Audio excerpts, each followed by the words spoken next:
in a case that I had a few years ago where I represented a subcontractor who was working on a landfill project where they had to dig a trench around the landfill.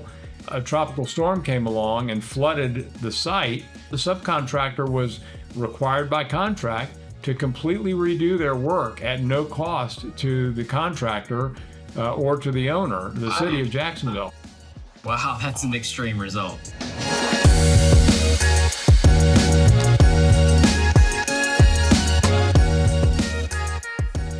Beyond those general types of construction contracts, there are other things that contractors and subcontractors can do to protect themselves in their contracts.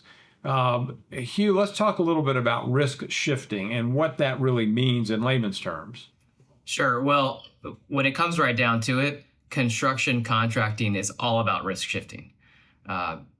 Unless you're thinking about risk and who's bearing it, you're really adrift in the process of entering into a contract. And we've talked a little bit about it already when we talked about different types of contracts, a cost plus or a cost plus with a guaranteed maximum price. Risk shifting and risk is a matter of which party is bearing certain responsibilities or risks based on a set of circumstance occurring. So for instance, you have a cost escalation that occurs during a project or the potential of one. That's a risk. If there's a cost escalation, who's going to bear that risk? A lot of times now, these days, contractors are writing into the terms that the owner is going to bear price escalations. That's very common. Another aspect of risk is what happens when there's a miscommunication between a general contractor and a subcontractor about the sequence of the work. Who bears that risk? Or what if a subcontractor makes an error on the project and that has some cascading effect on defects at the project or project delays? Who's going to pay for that? In other words, who's going to bear the risk of that occurring? Is the owner going to bear that risk? Is the general contractor going to bear that risk? Or is a subcontractor or supplier going to bear that risk? Yeah, and another risk that we're all familiar with in Florida is the risk of hurricanes and big storms, and of course recently maybe some snow. But with regard to storms and those sorts of things and acts of God, we learned a lot during COVID about clauses that are called force majeure clause.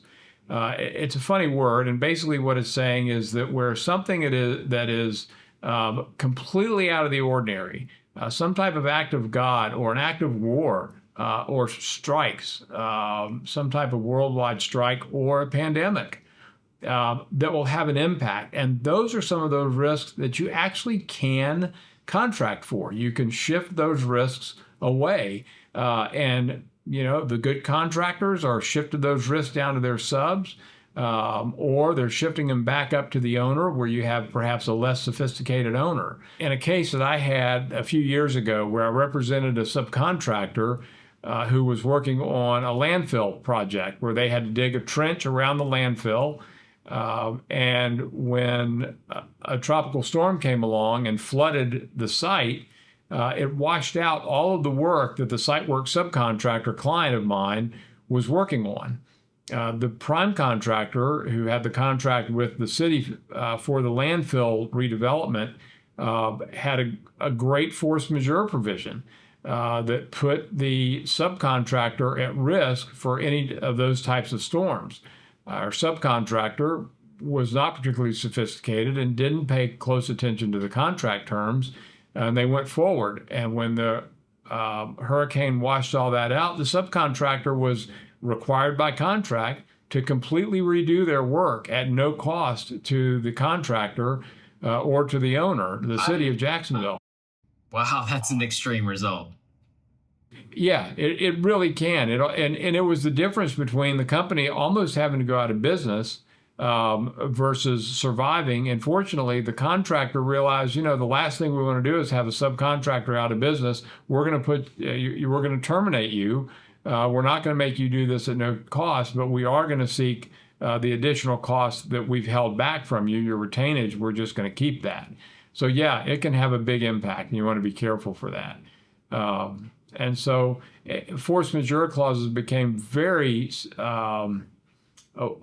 people became very aware of force majeure clauses after COVID, because that's one of those types of things. And I'm sure, Hugh, you've dealt with some of those as well since COVID. I have, and whereas parties may have pushed back before COVID in keeping a certain force majeure clause out or limiting the scope of it, it almost seems like it's just assumed that you have to deal with a force majeure clause because everyone knows how much COVID impacted supply chains. A lot of the contracts that we're seeing presently have supply chain extension related clauses, escalation of pricing as essentially a guarantee if that occurs. And it's become very difficult for owners to push back on those types of terms because contractors simply aren't interested in doing the work if they don't have that kind of protection. Right. And what we've seen in the last few years since COVID is a construction boom. And quite frankly, contractors sit in the driver's seat on a lot of those negotiations. And there's not a lot an owner can do to push back and say, well, listen, I don't think you should pay this much for my window package. I would have gotten it this much cheaper at a different time. Well, that was a different time, and there's really not much you can do about that. They really have to accept the realities of the business world right now. And we have come out of that a good ways as far as we've moved away from the supply chain issues, but we're still having some cost escalation, worldwide supply issues that are now primarily unrelated to COVID, but it is just the reality of the work, and that it is right now there's a high demand for a lot of construction. If I'm the owner these days, though, if I'm an owner these days, I'm going to want to see what the pricing is all the way down to the source, right? Because if I have the prime contract with the GC, who then has a contract with the supplier, who then has a contract with the manufacturer, how many levels of markup am I eating? Hugh, one of the things we're dealing with now much more frequently than we were, say, 10 or 15 years ago is insurance coverage. Insurance coverage is a huge aspect of contract negotiation. Talk a little bit about that. You've had a great deal of experience in dealing with insurance coverage for contractors and subcontractors. Talk a little bit about the types of policies that we typically see in the construction world. I guess to start, we should talk about a commercial general liability policy. We sometimes refer to it as a CGL policy. That's a standard policy that really every contractor should have, whether it's a GC or a subcontractor or even a subcontractor. And the commercial liability policies, they can be riddled with exclusions, so sometimes you don't know what they cover. But generally speaking, the CGL policy is intended to cover instances where the work of a contractor causes damage to other work, and that damage to other work then becomes paid for by the insurance. Now, from an owner standpoint, owners want to make sure that there is a builder's risk policy in place. Whether you're a sophisticated developer owner with a multi-million-dollar project, or you're a homeowner building a single-family home, you want to have a builder's risk policy in place, not just, say, a homeowner's insurance policy, because a homeowner's policy is not going to cover damage that occurs during a construction project. You're going to have a builder's risk policy. So, for instance, you're middle of the way through construction, an electrical fire starts, and it burns the house down. A homeowner's policy is not going to cover that. You're going to have a builder's risk policy. And if you as the owner have invested a lot of money into a project and you end up with something that burns the project down, you're going to need to have coverage. Without the coverage, then you're left having to figure out who done it, right? Was this the fault of the GC? Was it the fault of a subcontractor? Or was this just some sort of fluke with the power? In which case, going after a power company is going to be an uphill battle. One of the most important things you can do is make sure that your insurance broker or agent knows construction and they know the type of construction you're doing. That's critically important because so many times we've seen a contractor or a trade that has particular, they have insurance coverage or they have an insurance policy, but they may not have coverage for what you need.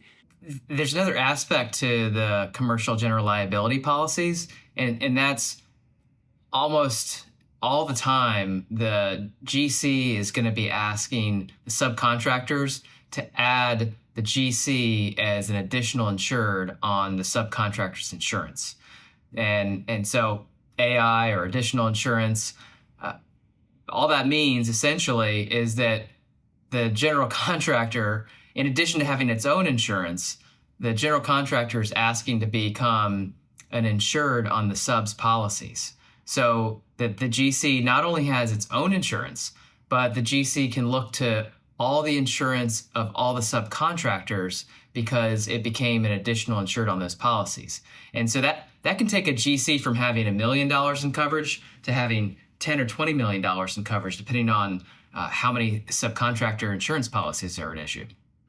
Well, Hugh, we could be talking about insurance for a long time. That's an entire industry of its own, and it impacts so big on the construction world and the success or the failure of a construction company or a construction project. So we'll be addressing that in future content, as we will with other contract clauses, ways for you to protect yourself in a contract or a subcontract agreement. In the meantime, if we can do anything to help you with your contract, reviewing your contract, making sure you've got great terms and good coverage, give us a call, contact us, and we'll be happy to work with you. Thank you.